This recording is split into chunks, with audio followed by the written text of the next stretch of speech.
High ও আগে ও advance hi hello মামা hi hello everyone, তোমরা সবাই কেমন আছো? আশা করি ভালো আছো। আমরাও বেশ ভালো আছি। তোমাদেরকে ওয়েলকাম রিয়ান রায় লাইফস্টাইল ব্লগে। গুরুজনদের আমার প্রণাম আর ছোটদের আমার ভালোবাসা দিয়ে আজকের ব্লগটা স্টার্ট করছি। আর আজকে হচ্ছে আমরা যাব টাকিতে ঘুরতে। কোথায় কোথায় ঘুরবো সবটাই শেয়ার করব। তার আগে দেখো, বাড়ি থেকে বেরিয়ে আমরা টোটো করে চলে এসেছি স্টেশনে। আর স্টেশনে ওয়েট করছিল আমাদের জন্য জীবন কাকারা, মানে জীবন কাকার বউ, মানে মামুনি, জীবন কাকার ছেলে, মানে ভাই, সবাই মিলে আমরা যাচ্ছি টাকিতে। আর দেখতেই পারলে আমরা কিন্তু ট্রেনে উঠে গেছি। আর উঠেই কিন্তু আমরা প্রথমে ছোলা মাখা খেয়ে নিচ্ছি। আর অনেক কিছু খেয়েছি, সবটা শেয়ার করব। কিছু কিছু হয়তো বাদ পড়ে যায়, তাও যতটা পারবো দেখানোর চেষ্টা করছি। আর এদিকে আমিও খাচ্ছিলাম ছোলা মাখা। এই যে আমরা এখন যাচ্ছি, কোথায় যাচ্ছি তোমরা তো থাম্বনেল দেখেই বুঝে যাচ্ছো। আমরা সবাই ঘুরতে যাচ্ছি। আমরা কিন্তু আজকে একটা স্পট না, অনেকগুলো স্পট যাবো, অনেকগুলোই ঘুরবো। দেখো তোমরা সবাই দেখতে থাকো। হ্যাঁ, তো যেটা বলছিলাম, দেখো বাইরের দৃশ্যটা জাস্ট ওয়াও, মানে আমি না দেখি আর পারলাম না। তো টাকিতে টোটাল আছে 15টা স্পট, তার মধ্যে কিন্তু আমি 15টার বেশি স্পট তোমাদের দেখাবো। তার জন্য তোমাদের স্কিপ না করে দেখতে হবে। আশা করি তোমাদের খুব খুব ভালো লাগবে আজকের ব্লগটা। তারপরে আমরা সবাই মিলে খেয়ে নিচ্ছি গজা আর চিপস। তো চলো আমরা খেয়ে নিই। আর মাম্মাম তো চিপস খাবেই, কারণ ওর হচ্ছে ওটা ফেভারিট। দেন আমরা মধ্যমপুর স্টেশন ক্রস করে গেলাম। এবার আমরা নামবো। আর আমরা নেমে গেছি কিন্তু টাকি রোডে। নেমেই আগে আমি আমাকে দেখিয়ে নিলাম, তারপর চলে গেলাম চায়ের দোকানে, গিয়ে সবাই মিলে চা বিস্কুট টিস্কুট খেয়ে নিলাম। আর আমরা তো আসলাম হাসনাবাদ লোকালে, তোমরা তো দেখতেই পারলে। তোমরা শিয়ালদা থেকে হাসনাবাদ লোকালে উঠে তোমরা নামবে টাকি রোডে। আর তোমরা টাকি রোডে যে পাড়েই নামবে সে পাড়েই দেখবে টোটো দাঁড়িয়ে আছে। তো আমরা যাবো, কিন্তু তার আগে দেখি চা খেতে খেতে মামুনি বললো কানের কিনবে। তো আমি আবার মামুনিকে কানের সিলেক্ট করে দিলাম। মামুনি যেটা সিলেক্ট করেছে সেটাই নিয়েছিল, বাট আমিও দেখছিলাম আমার জন্য, বাট সেরকম আমার ভালো লাগেনি। আর যেগুলো ভালো লেগেছে সেগুলো আমার ছিল, তাই নিলাম না। তারপরে আমরা চলে আসলাম দরদাম করতে, কারণ এখানে কিন্তু দরদাম করেই নিতে হয় টোটো, মানে ভাড়া করে নিতে হয়। তোমরা চাইলে রাজবাড়ি ঘাটে গিয়ে সেখান থেকেও তোমরা টোটো নিতে পারো, কিন্তু আমরা রাজবাড়ি ঘাটে যাইনি। আমরা ডাইরেক্ট ওখান থেকে মানে ভাড়া করে নিয়েছি বা রিজার্ভ করে নিয়ে আমরা ঘুরেছি। আমরা টোটো সম্পর্কে পরে বলছি, বাট প্রথমে চলে এসেছি কিন্তু আমাদের প্রথম স্পট টাকি রামকৃষ্ণ মিশন। আর এই ব্লগটা কিন্তু জানুয়ারি মাসের 26 তারিখে, সরি একটু দিতে দেরি হয়ে গেল। কি করবো বলো, আমার এত ব্লগ জমে রয়েছে, 10 থেকে 12টা ব্লগ জমে রয়েছে, আমি এখনো দিতেই পারলাম না ঠিক মতো। কেন দিতে পারছি না সেটা আমি বলছি। তার আগে দেখে নাও চারিদিকটা কত সুন্দর। আর আমাদের মামাম কি করছে জানো, দেখেই নাও তোমরা, আর বললাম না আমি। মামাম মামাম এই যে মামা, হ্যালো, এই যে মামা, মামাম এই যে হাই করে মামা, ওই যে হাই, হ্যালো, হ্যালো, সবাই হাই করো সবাই। পাচ্ছি না রোদে। আমার বাবা কই? হাই বাবা। আমরা চলে এসেছি রামকৃষ্ণ মিশনে। আর চাদরটা নিয়ে নিয়েছি, কারণ এখানে কিন্তু প্রচণ্ড ঠান্ডা। তারপর বাবাও চলে এসেছে, ওর ফোন এসেছিল, তো ওখানে দাঁড়িয়ে কথা বলছিল।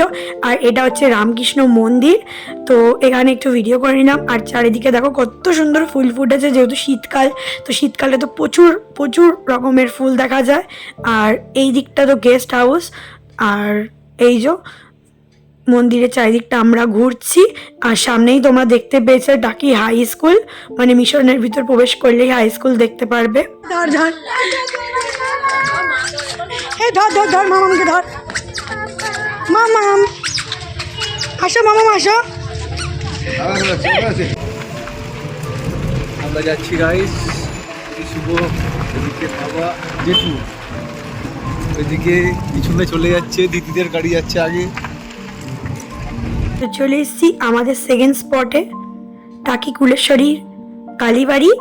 আর বাকিটা কাকু শেয়ার করবে, বা কাকু বলবে, শুনে নাও।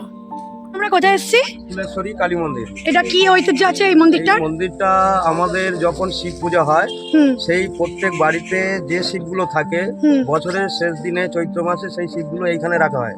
এইখানে দিয়ে আগে শোধন করানো হয়, শোধন করানোর পরে তারপর বাড়িতে বাড়িতে পুজো হয়। এবার এটা জমিদার বাড়িরই পুজো, এবং আমাদের মা খুবই জাগ্রত আছেন। আর পুজো এইখানে দেওয়ার পরেই আমরা বাড়িতে বাড়িতে পুজো করি। এই হলো কুলেশ্বরী কালী মন্দির, 400 বছরের পুরানো। এই হচ্ছে আমাদের মন্দির। ঠিক আছে, তাহলে তোমার সেটা শুনলে, এবার চলো তোমাদের দেখাই তোমরা যা যা দেখোনি।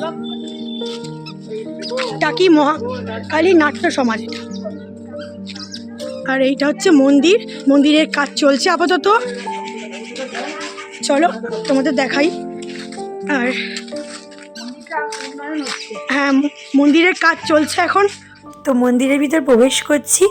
আর এই মন্দিরটা কিন্তু খুবই জাগ্রত মন্দির। মায়ের দরজা বন্ধ ছিল, দেখতেই পাচ্ছ মন্দিরের কাজ চলছিল। আর ভাবছিলাম মায়ের দর্শন করতে পারবো কি পারবো না, বাট যদি ইচ্ছা থাকে ফাঁক ফুক দিয়েও কিন্তু করা যায়। আর আমিও দর্শন করলাম আর তোমাদেরও দর্শন করালাম। মা কিন্তু ভীষণই জাগ্রত। আর এখানে কিন্তু কুমারী পুজো করা হয় প্রতি বছর। তো চলো, এইখানে ছিল বাবার মন্দির, যেহেতু মায়ের মন্দির পাশে তো বাবার মন্দির থাকতেই হবে। তারপর বাবাকে প্রণাম করে সার বাবাকে টাটা করে চলে যাচ্ছি আমাদের নেক্সট স্পটে। তো দুটো টোটো নেওয়া হয়েছিল, একটা ছিল ভাই শুভ, বাবা জীবন কাকা, এটাতে আমি, মামুনি, রানা আর মাম আর আমার মা। তো চলো যাওয়া যাক নেক্সট স্পটে। সবটাই শেয়ার করবো, স্কিপ না করে দেখো। কোথায় চলে এসছি এখন বলো? এবার এসছি আমরা কৌশিক গাঙ্গুলির বিসর্জন বইয়ের যে শুটিংটা হয়েছিল সেই শুটিং বাড়িতে এসেছি, এবং যে পুরানো জমিদার বাড়ি যেটা যে শুটিংটা হয়েছিল সেই শুটিং বাড়িতে আমরা এখন এসে এই নামলাম সবে। তো চলো আমরা এখন যাই। পুরনো বাড়ি তো দেখতে পাচ্ছ এখানে বিসর্জন বইয়ের শুটিং হয়েছিল। আমাদের বাড়িতে শুটিং হয়েছে, আমাদের বাড়িও শুটিং হয়েছে, সিনেমা হয়েছে যে আমাদের বাড়িতে শুটিং হয়েছে। বাট বাড়িতেও শুটিং হয়েছে। আপাতত তো আমি এখন এখানে দেখাচ্ছি, তাই এখানটাই বলবো। তো দেখো বিসর্জনের শুটিং হয়েছে এখানে কৌশিক গাঙ্গুলির। এখন লোকজন থাকে এখানে। আর চারিদিকের অবস্থাটা দেখো। তো এখানে বিসর্জনের শুটিং হয়েছিল, তাই তো? কৌশিক গাঙ্গুলির। রানা তোমাকে তো দর্শক দেখতে চায়। রানা না ঘুমিয়ে পড়েছিল গাইস, না আস্তে আস্তে।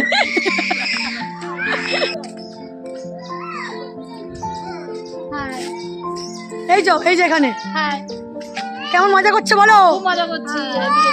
এখানে আগে অনেক লোক আসছে, আমরাও আছি, অনেকে আছে। আমার গলা ভেঙে গেছে আবার গাইস।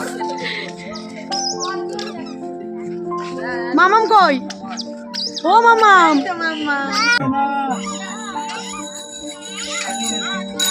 এবারে আমরা আসলাম পূবের জমিদার বাড়ি। এই জমিদার বাড়ি বহু বছর, মানে খুব পুরানো জমিদার বাড়ি। এনারা দেবত্ব সম্পত্তি এনাদের এইখানে আমাদের দুর্গাপুজোর সময় ভীষণ বড় বড় মানে আর্টিস্টরা আসেন, এবং এই পুজোটা বহু পুরনো। এই পুজোয় সবাই আসেন এখানে। বছরে আছে তোমার এই সময়টায় আমাদের সবাই পিকনিক স্পট বলে একটা পূবের জমিদার বাড়ি একটা স্পট বানানো হয়েছে। এইটা সবাই হচ্ছে এইখানে আগে মহিষ বলি হতো। হ্যাঁ, জমিদাররাও আসেন এখনো সেই সময়, নবমীর দিন আসেন ওনারা এসে ওনারা হচ্ছে এইখানে থাকেন এবং সবাইকে পরিষেবাও দেন। মহিষ বলি। এবার চলুন আপনাদের ঘুরিয়ে দেখাচ্ছি। তো চলো আমরা পূবের টাকি রাজবাড়িতে প্রবেশ করব এখন। আর প্রবেশের মূল্য হচ্ছে 10 টাকা করে। তো আমরা টিকিট কেটে নিই, এখন করছি প্রবেশ। তো চলো সবটাই শেয়ার করব। কাকু তো কিছুটা বলবে আর আমি শেয়ার করব। কাকু খুবই ভালো, কাকু সম্পর্কে আমি পরে বলছি, আগে শেয়ার করে নিই। এই দেখো প্রবেশ করবো, আর এই দেখো কামান দেখতেই পাচ্ছ। আরও অনেক কিছু রয়েছে, তোমরা একটু একটু করে দেখতে পারবে। আর আমি ভিডিও করছিলাম সামনে, ভাই এবার দেখি পিছন থেকে ভিডিও করছে। এবার চলো কাকুর মুখ থেকে কিছু শুনে নিয়ে যাক যে উনি কি বলছে। স্কিপ না করে দেখো, নাহলে বুঝতে পারবে না। বাড়িটাও আবার ভাড়াও দেওয়া হয় যদি কেউ মনে করে। ও ঠিক আছে, এইসব এগুলো কি উনি কি জমিদার এই বাড়ি? না, এটা জমিদার বাড়ির লোক নয়। জমিদার বাড়ি এই সাইডে ছিলেন, উনি আছে আমাদের চেয়ারম্যান। কে? ইনি চেয়ারম্যান। হ্যাঁ, আর ইনি আছে এমএলএ।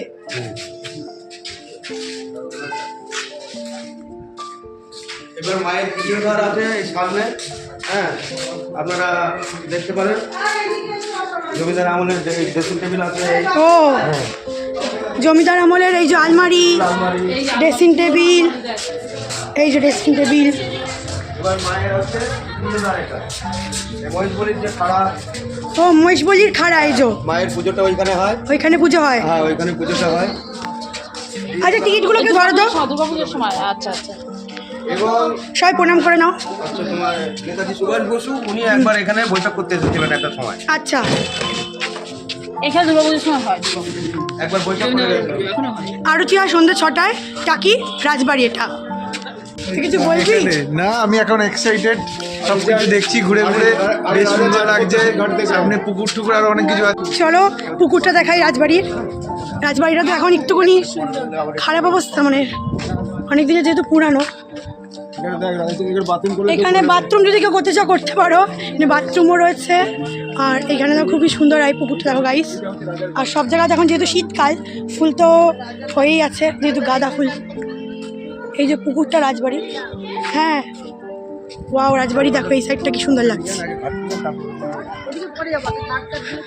হ্যাঁ এখানে রাজারা ছেলেদের জন্য রাজবাড়ি পুকুর।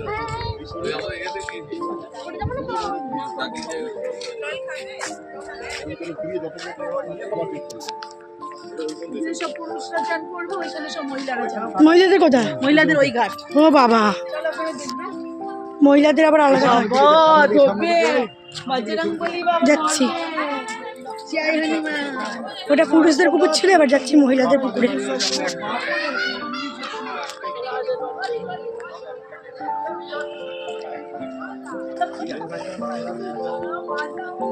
এই যে মহিলাদের পুকুর।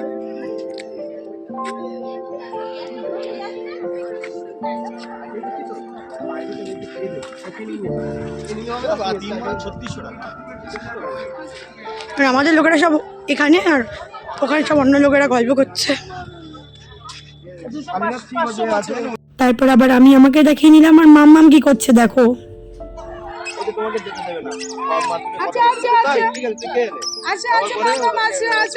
আসো মা,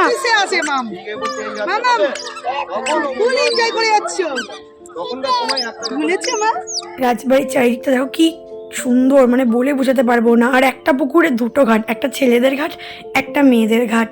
আর চারিদিকে অনেক কিছু রয়েছে, শেয়ার করছি। আর এদিকে দেখো পার্ক হচ্ছে, এখানে স্লিপ আছে, দোলনা হচ্ছে, তারপর কি বলে ঢেকি নাকি ওটাও হচ্ছে। চারিদিকে গাছ আছে, মানে খুবই সুন্দর পরিবেশ। এবার চলো রাজবাড়ির এই সাইডটা তোমাদের সামনে থেকে দেখাই। দেখো কত সুন্দর, সামনেটা দ্বারঘর দিয়ে চারিদিকটা সাজানো। এ দেখো ছোট্ট একটা দুর্গা ঠাকুর রয়েছে, দেখো কি সুন্দর করে আলপনা দেওয়া। আর এই দেখো কুস্তি করতো না আগেকার দিনে, সেটাও রাখা রয়েছে। আর এই দেখো পালকি, আর ওপরটা দেখো খসে খসে গেছে যেহেতু অনেক দিনের। আর এদিকে ভাই সেলফিও তুলছিল, তো ভালো লাগলো বেশ। চলো ফুলের বাগানটা একটু দেখাই। অনেক রকমের ফুল ফুটেছে, যেহেতু শীতকাল, মানে অনেক রকমেরই ফুল দেখা যায় শীতকালে। চলো সামনে থেকে দেখাই, কত সুন্দর লাগছে তাই না? তারপর একটু আমাকে দেখিয়ে নিলাম। এবার আমরা বেরিয়ে যাব আমাদের নেক্সট স্পটে। কোথায় যাচ্ছি সবটাই শেয়ার করব, তোমরা ধৈর্য ধরে দেখো। আসলাম ত্রিশক্তি কালী মন্দির, মায়ের 3টে রূপ আছে। মায়ের 3টে রূপ? হ্যাঁ, এইখানে মায়ের 3টে রূপ আছে, দেখে আসুন। ইনি যে মহারাজ ছিলেন, সেই মহারাজ যেভাবে উনি বসে আছেন ওইভাবে ওনার সমাধি দেওয়া আছে। উনি তারাপীঠের সাধক ছিলেন, হ্যাঁ, এবং এটাই ওনার এতেই ওর নির্মিত করা হয়েছে। এবং ঠাকুর মশাই আছেন, উনি বৃত্তান্ত কথা আপনাদের শুনিয়ে দেবেন যে কি বৃত্তান্ত, কি জিনিস আছে, ঠাকুর মশাই বলে দেবেন। সমাধি দিয়েছে। বাহ কি সুন্দর, দেখো মা, ওয়াও। এনার এইভাবে সমাধি দেওয়া আছে। এবার ঠাকুর মশাইকে জিজ্ঞাসা করুন, উনি সর্বটাই বলে দেবেন। বাড়িটা একটু নিয়ে নেবেন। দাদা একটু বলুন না। আমি আসছি হচ্ছে দুর্গানগর থেকে, মানে এয়ারপোর্ট। হ্যাঁ, আমি একটুখানি মায়ের সম্পর্কে কিছু শুনতে চাই। আমি তো এখানে সম্পর্কে কিছুই জানি না, মায়ের মন্দির সম্পর্কে। হ্যাঁ আপনারা তো ডাকতে এসেছেন, হ্যাঁ, ডাকতে একটা কথা প্রচলিত আছে, ডাকিতে একটা কথা প্রচলিত আছে যে সাতক্ষীরার মাটি, গোবরডাঙ্গার হাতি, আর টাকির লাঠি বিখ্যাত। সাতক্ষীরা মানে ইছামতি নদীর ওপারে হচ্ছে বাংলাদেশের সাতক্ষীরা। ওখানকার জমিদারের গর্ব ছিল ওখানকার উর্বর মাটি। আর গোবরডাঙ্গার জমিদারের অহংকার ছিল তার হাতি। আর টাকিতে জমিদার নয়, জমিদার গোষ্ঠী ছিল। এক জমিদার, অনেকগুলো জমিদার ছিলেন টাকিতে। এদের এস্টেটগুলো দূরে ছিল, কিন্তু এরা একদিনে বসবাস করতো। টাকা টাকিমনকে প্রতিহত করবার জন্য লাঠিয়াল রাখতো, এই জন্য টাকি। এই জন্য এই টাকির যে জমিদারদের আরাধ্যা দেবী, সেই আরাধ্যা দেবী মা কুলেশ পাশে আছে।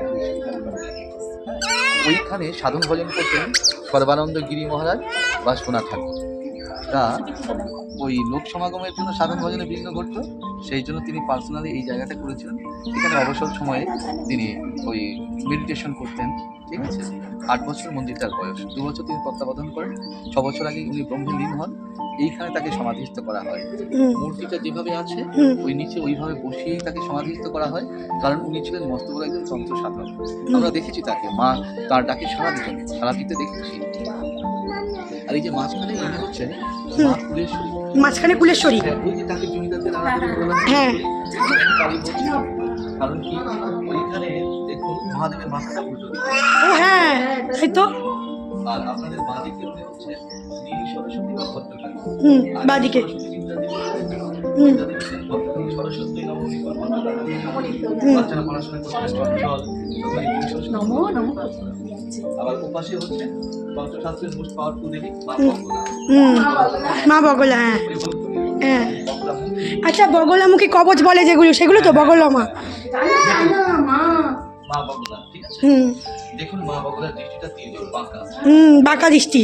কারণ ওই পাওয়ারটা আমরা নিচে পাই। মানে হলুদ কালারের যে শাড়ি পরা আছে মা বগলা মা, আর নীল কালারের যে শাড়ি পরা আছে সে হচ্ছে মা নীল সরস্বতী। আচ্ছা আর এই যে আমাদের সোনামা, মানে আমাদের কালীমাকে সোনামা বলে ডাকি, তো ওই যে আমরা ঠাকুরটা দেখে আসলাম এক্ষুনি, তিনি কুলেশ্বরী। হ্যাঁ কীরকম দেখতে, যে তোমাদেরকে গাইস যে মানে মাকে ঠিক মতো দেখাতে পারলাম না, সেই মাই কিন্তু এখানে আছে, সেই মায়ের রূপ এখানে। শুনে খুব ভালো লাগলো আপনার কথা। বলো এটা এবার আমরা আসলাম ঘোষবাবুর দালান বাড়ি, এটা ও ঠিক আছে, এইটা জমিদার বাড়ি, হ্যাঁ। জমিদার বাড়ি এটাও। হ্যাঁ।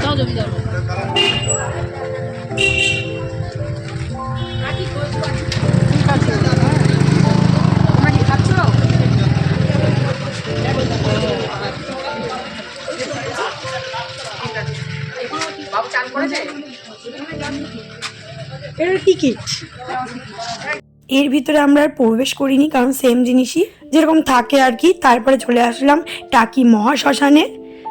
তো মহাশ্মশান মানেই পবিত্র একটা জায়গা। লোকে অনেকে ভাবে যে শ্মশান মানে খারাপ, একদমই না। শ্মশান হচ্ছে সব থেকে পবিত্র একটা জায়গা, যেখানে থাকাও যায়, কোনো ভয় লাগে না। যদি তোমার মনে করো যে ভয় পাবে তো ভয়, এখানে সাধু বাবা বলেছিল। আর এখানে দুটো কাঠে পোড়ানো জায়গা করা রয়েছে, কাঠে পোড়ানোর জন্য। তো অনেকদিন পরেই আসলাম, যখন ছোট ছিলাম তখন আরও একবার এসছিলাম টাকিতে। শ্মশানে এসেছি। হ্যাঁ আর শ্মশান হচ্ছে পবিত্র একটা জায়গা, তাই তো? যেখান থেকে ডাইরেক্ট ভগবানের দর্শন পাওয়া যায়, মরে গেলে গাইজ ডাইরেক্ট ভগবানের কাছে। এখানে ছিল সোনা মায়ের মন্দির, আর ওই যে দেখতে পাচ্ছ ওটা ছিল বাবার মন্দির। এই দেখো তোমাদের দেখাই চলো সামনে থেকে। দরজা যেহেতু বন্ধ ছিল সেরকমভাবে দেখাতে পারলাম না। এই যে বাবা, আশা করি বুঝতে পেরেছো। মাম হ্যালো বলো, হ্যালো গাইজ বলো। হাই হাই, এই যে আমি আর মাম্মাম। হাই, আমার হাই করে দাও, হাই করো। আমার মা, এটা আমার মা, এটা আমার মা, আমার মা। আচ্ছা বলুন। এখানে এবার প্রতীক সৈকত, আপনার নদীর আছে যে সৈকত থাকে, সেই সৈকতে আপনারা যাবেন। এবার উপরে উঠে দেখবেন ওপারটা বাংলাদেশ। হ্যাঁ, এবার যদি মনে করেন বোটিং করবেন এখান থেকেও করতে পারেন। আবার অনেক জায়গায় বোটিং এর, অন্য জায়গা থেকে বোটিং করবে, এখান থেকে করবো না, এখন সময় নেই।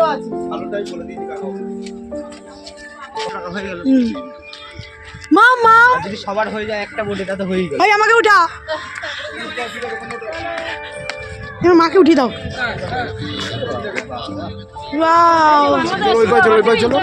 বাংলাদেশ, এটা হচ্ছে মেন টাকির পিকনিক স্পট। আমরা কিন্তু এখানেই পিকনিক করতে এসেছিলাম অনেক বছর আগে, প্রায় 10-12 বছরের উপরেই হবে। তো বেশ মজাও করেছিলাম। তো এখন অনেকটাই চেঞ্জ হয়ে গেছে। তারপরে আমরা একটু নাচ করতে করতে সামনের দিকে যাচ্ছি, এগিয়ে সবটাই শেয়ার করবো, স্কিপ না করে দেখো। এই দেখো কত লোকজন এসছে, দেখতেই পাচ্ছ পিকনিক করতে। এদিকে মামাম বাবা সবাই রয়েছে আশেপাশে। ওই পারে বাংলাদেশের বর্ডার, ঠিক আছে, বোট আলাদাভাবে বোটিং হচ্ছে হয়। হাই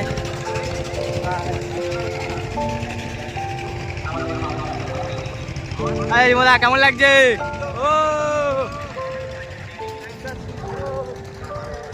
এই ভিডিওটা আরও বড় ছিল, মানে ওরা অনেক কিছু বলছিল ভাই আর শুভ ভাই দুজনে মিলে, বাট গান চলছিল বলে সবটা দিতে পারলাম না। তো আমরা তো এখন যাচ্ছি এটার ওপরে উঠবো বলে, চলো ওপরে উঠে নিই। বেশ মজা লাগছিল এটার উপর উঠে, কারণ ভালোভাবে দেখা যাচ্ছিল ইছামতি নদীকে। ওই দেখো আমরা সবাই উপরে উঠছি আর সবাই পিকনিক করছিল, দেখে ভীষণ ভীষণ ভালো লাগছিল। আর এখানে কিন্তু 3টে নদীর মিলনস্থল, সবটাই শেয়ার করবো, ধৈর্য ধরে দেখো। এই দেখো ওপরটা কত সুন্দর লাগছে, মানে ওপর থেকে দেখতে আর কি। তারপর মাকে বললাম একটু ভিডিও করে দাও। ছবি তুলবো, ছবি তুলতাম।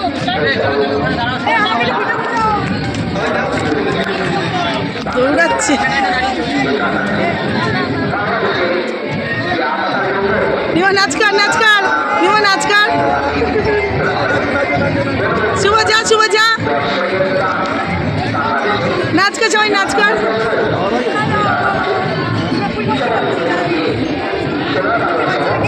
হ্যাঁ হ্যাঁ। তারপর আমরা ভিডিও টিডিও করে নিলাম, যাচ্ছি এবার নেক্সট স্পটের দিকে। আর এদিকে রানাও ছিল দাঁড়িয়ে মামামকে নিয়ে, তো একটু ভিডিও করে এখন যাব সামনের দিকে।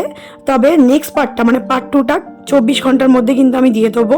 আমি জানি আমার ব্লগ দিতে 2-3 দিন করে লেট হয়ে যাচ্ছে, 2 দিনও বলবো না, 3-4 দিনও হয়ে যাচ্ছে। কারণ হচ্ছে মামামকে নিয়ে আমি একদম সময় পাচ্ছি না, এক্সট্রিমলি সরি। তোমরা ছবিগুলো দেখো, আর পার্ট 2টা আমি 24 ঘন্টার মধ্যে আপলোড দিয়ে দেবো। আর যেটা আমি প্রতিদিনই বলি, যারা ইউটিউব থেকে দেখছো অবশ্যই সাবস্ক্রাইব করো, যারা ফেসবুক থেকে দেখছো ফলো করো, ইনস্টাগ্রাম থেকেও ফলো করো। তো গাইস আজকের মতো টাটা, দেখা হচ্ছে তোমাদের সাথে 24 ঘন্টার মধ্যে পার্ট 2 এর সাথে। Tata, by.